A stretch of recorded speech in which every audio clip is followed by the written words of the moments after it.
नमस्कार, मैं हूं पुण्य प्रसून वाजपेयी। दस्तक में आपका स्वागत है।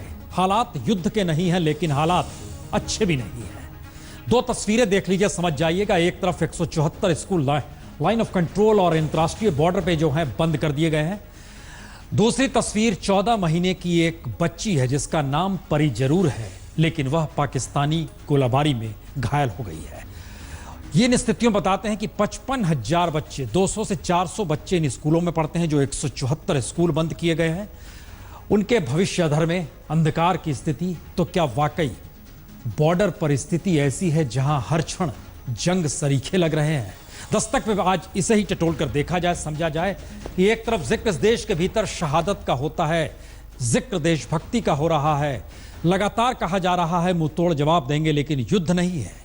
और इन सब के बीच पाकिस्तान के भीतर ऐसा क्या हो रहा है जो बार बार संकेत दे रहा है कि पाकिस्तान भारत को युद्ध के लिए उकसा रहा है? पहली रिपोर्ट इसी बात को लेकर, क्या वाकई पाकिस्तान की कमान राहिल शरीफ के हाथ में आ चुकी है? पाकिस्तान के इंटर सर्विस पब्लिक रिलेशन यानी ISPR की साइट पर जिस तरह भारत के खिलाफ युद्ध के खुले बोल लिखे जा रहे हैं, उसने अब इसके संकेत तो दे दिए हैं कि पाकिस्तान में सत्ता की डोर जनरल राहिल शरीफ थाम चुके हैं और प्रधानमंत्री नवाज शरीफ सिवाय पनामा लीक से बचने के लिए PM की कुर्सी पर रहते हुए और किसी काम को अंजाम देने की स्थिति में नहीं है। दरअसल सर्जिकल अटैक से लेकर अब तक के हालात में जिस तरह पाकिस्तान गिरा है, उसमें नवाज शरीफ नहीं बल्कि राहिल शरीफ खुले तौर पर ISPR के जरिए 3 सवाल उठा रहे हैं। पहला, नेताओं की बात से अवाम का भरोसा डिग रहा है। राजनीतिज्ञ आरोप प्रत्यारोप में फंसकर पाकिस्तान को ही फंसा रहे हैं और सत्ताधारियों के लिए पहले पाकिस्तान होना चाहिए। यानी जो सवाल जनरल राहिल शरीफ के रिटायरमेंट और नवाज शरीफ के पनामा लीग में फंसे होने को लेकर पाकिस्तान में उलझा हुआ है, उसमें पहली बार सीमा पर सेना की बढ़ती हरकत, डिप्लोमेसी पर सीधी कार्रवाई और राजनेताओं के भारत पर बोल हो क्या, यह भी अब सेना ही तय कर रही है। और ISPR ने इसके लिए बाकायदा अपनी साइट पर इस बात का जिक्र किया है कि पाकिस्तान को अब सेना, राजनीति और डिप्लोमेसी की पहल को एक साथ जोड़ना होगा। यानी भारत के सामने जो सवाल सीमा पर पाकिस्तानी सेना के सीजफायर उल्लंघन, दिल्ली में पाकिस्तानी दूतावास से जासूसी और नवाज शरीफ की खामोशी का है, उसका सच यही कि अब जनरल राहिल शरीफ ने धीरे धीरे पाकिस्तान की सत्ता के निर्णयों पर भी कब्जा करना शुरू कर दिया है। और असर इसी का अंतर्राष्ट्रीय सीमा पर पाकिस्तानी फौज का ट्रांसफर अफगानिस्तान से जम्मू कश्मीर की तरफ लगातार हो रहा है। पाकिस्तानी दूतावास के अधिकारियों को वापस बुलाकर अदला बदली के हालात पैदा किए जा रहे हैं। आतंकवादियों की घुसपैठ सेना को शील्ड बनाकर की जा रही है।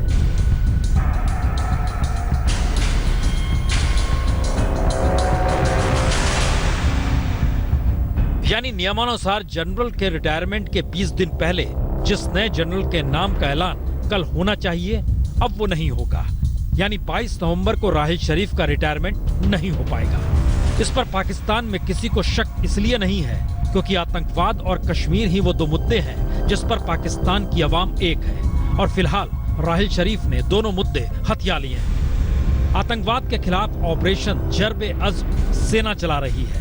भारत के खिलाफ सेना सीमा पर लगातार युद्ध सरीखे हालात बना रही है। तो पाकिस्तान के भीतर इन हालातों में भारत के लिए सवाल यही है, अगर सीजफायर उल्लंघन वाले हालात को ही खत्म कर सीधी कार्रवाई की तरफ बढ़ा जाए, क्योंकि सीजफायर उल्लंघन के बीच शहीद होते सैनिक और नागरिकों की मौत कोई सीधा संदेश दे नहीं पा रही। जबकि पाकिस्तान में नवाज शरीफ एक तरफ खड़े हैं तो दूसरी तरफ अब सेना के साथ नवाज शरीफ के खिलाफ अगर सड़क पर इमरान खान की राजनीति है, तो कानूनी दायरे में नवाज शरीफ के खिलाफ सुप्रीम कोर्ट भी हो चुकी है, जिसने पनामा लीक को लेकर अब न्यायिक आयोग का ऐलान कर दिया है।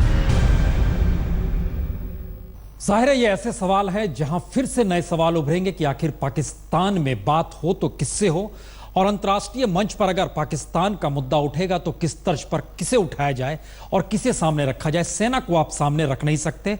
नवाज शरीफ प्रधानमंत्री हैं, चुने हुए प्रधानमंत्री हैं, लेकिन इन सब के बीच भी वहां पर अगर उनके हाथ में कमान नहीं तो स्थिति क्या है? शायद इसीलिए एक उलझन भरी स्थिति है लाइन ऑफ कंट्रोल और अंतर्राष्ट्रीय बॉर्डर पर। सीज फायर वहां पर बचा ही नहीं है। तो क्या वाकई युद्ध की दिशा में बढ़ते हुए ये कदम है? जरा रिपोर्ट देखिए।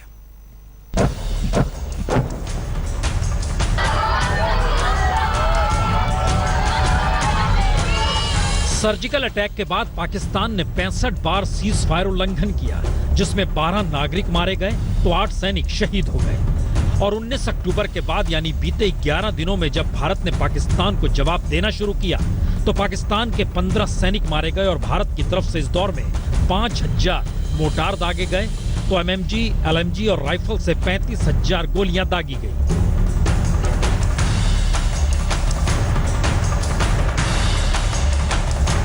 यानी सीमा के हालात साफ बतलाते हैं कि 2003 में हुए सीजफायर का कोई मतलब बचा ही नहीं है।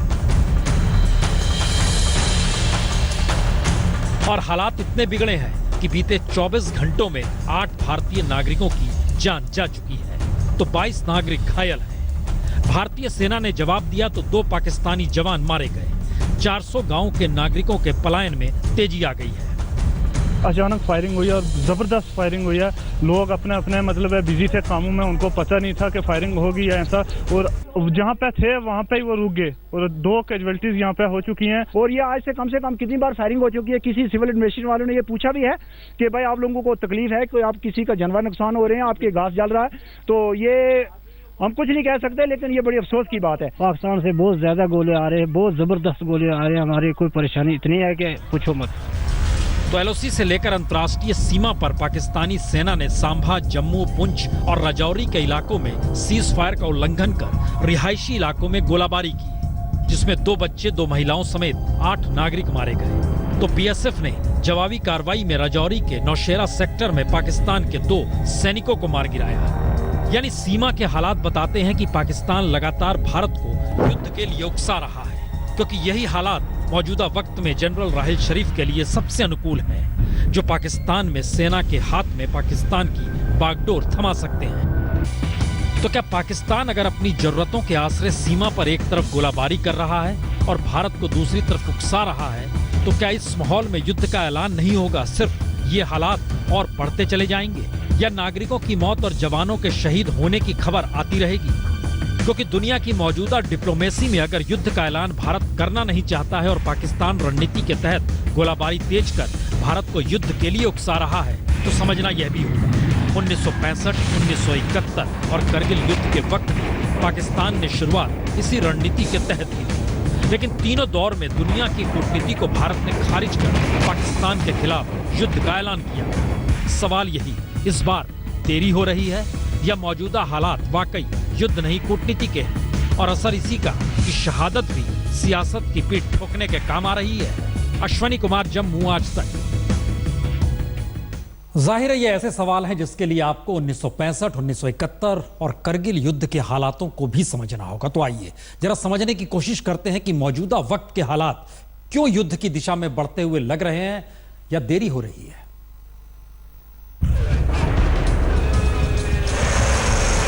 तो क्या पाकिस्तान से चौथे युद्ध की दिशा में भारत बढ़ चुका है?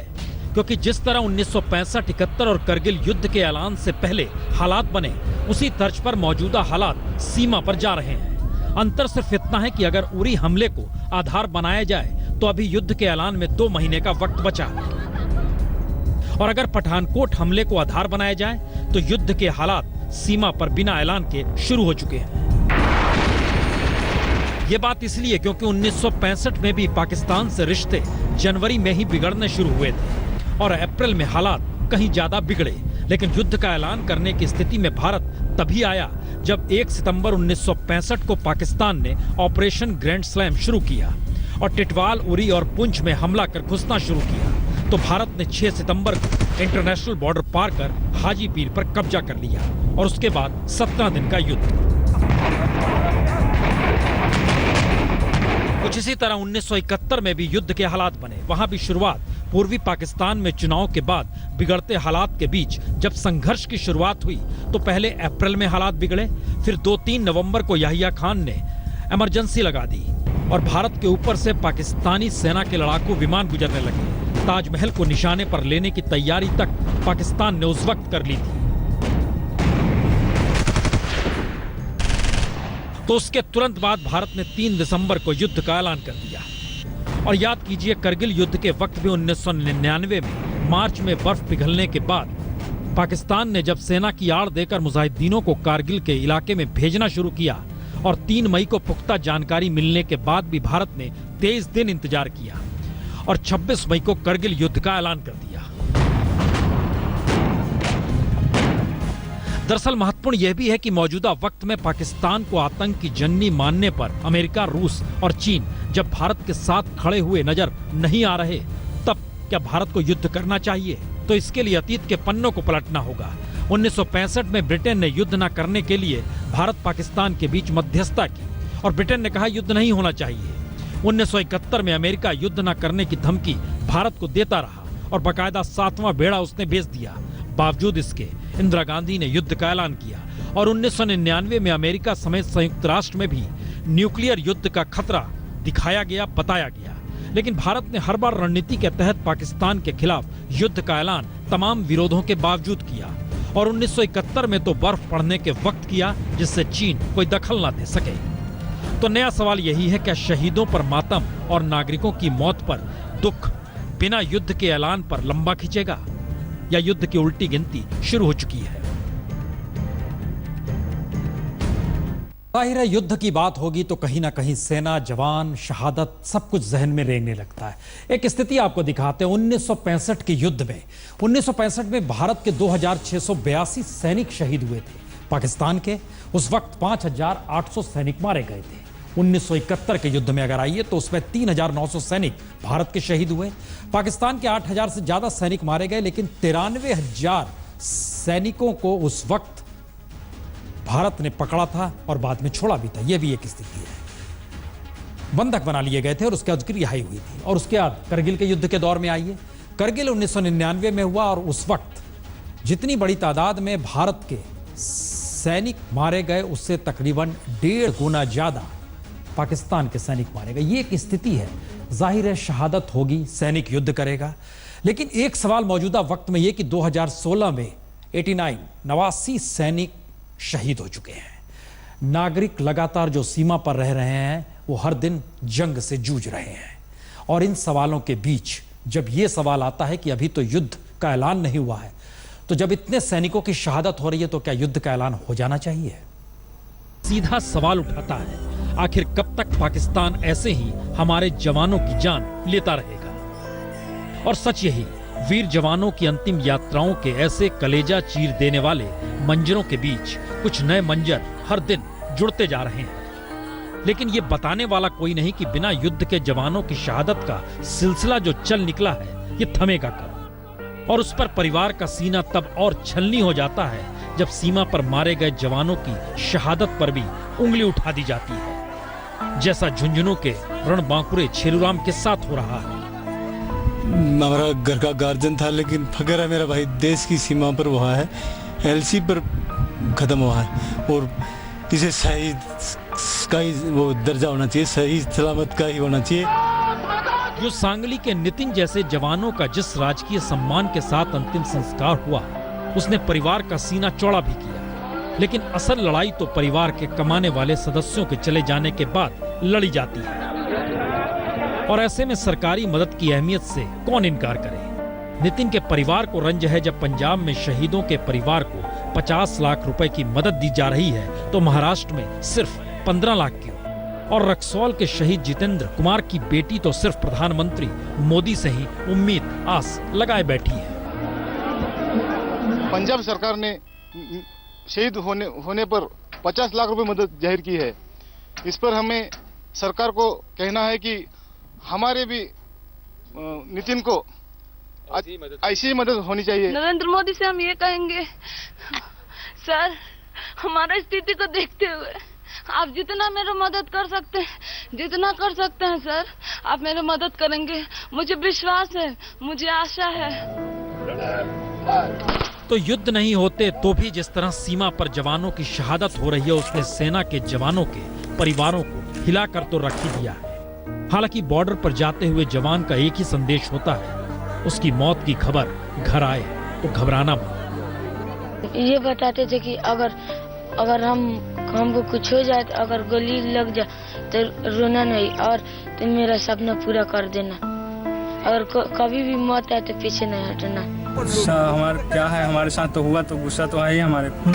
हाँ, हर आदमी को इसमें पार्टिसिपेट करना चाहिए। तो जवानों को मालूम है उसे परिवार से क्या कहना है, लेकिन सरकार को नहीं मालूम जवानों के परिवार से क्या कहना है।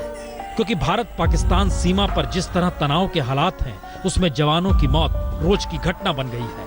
परिवारों का दर्द है, सरकार ऐसा कब तक चलने देगी? और सच यही, सर्जिकल अटैक के बाद सरकार के पास दूसरा कोई जवाब है ही नहीं।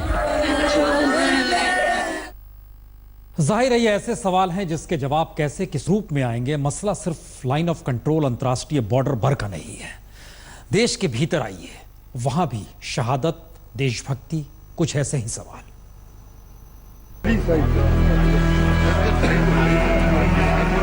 तो ऐसे मौके कहां आते हैं जब किसी सिपाही के शव को कंधा देने राज्य का मुखिया यानी सीएम ही पहुंच जाए। लेकिन दौर ऐसा कि शहादत की आड़ सत्ता के लिए व्यवस्था की कमजोरी को छुपा दे रही है।